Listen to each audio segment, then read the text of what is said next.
Recorded Books and RB Digital present Tangled Web by Gail Z. Martin. Narrated by Thérèse Plummer. Chapter 1. I'd never been a fan of hunting, and I liked it even less when Teag, Logan, and I were the prey. "They're getting closer," I yelled as the wind swept around us, and the sound of braying dogs grew louder. Hoofbeats thundered far too close, and I felt sure we'd be ridden down at any second. Teag didn't move. "They're not real," he replied, raising his head to the wind. In one hand he held a staff carved with protective runes and wrapped with spelled rope. In the other, he gripped an iron rod.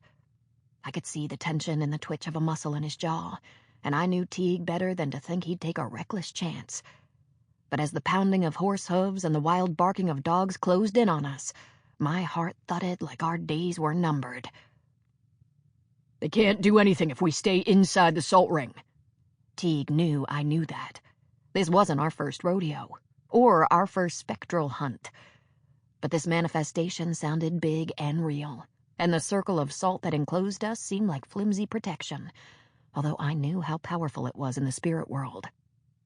I held my athame, the handle of an old wooden spoon, in one hand, and in the other I grasped a smooth agate spindle whorl, a powerful protective charm.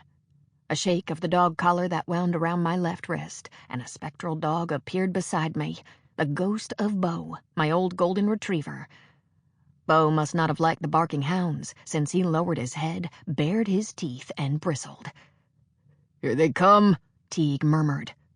On the horizon, the shadows darkened, sweeping toward us in a wave with the gallop of dozens of horses, eager hounds running around and between them. If they kept their course, they were heading right for us. I almost expected the ground to shudder beneath us, but these shadow horses glided across the grass. Even though I'm not a medium, I could pick up the disquieting energy, which felt like a gathering storm.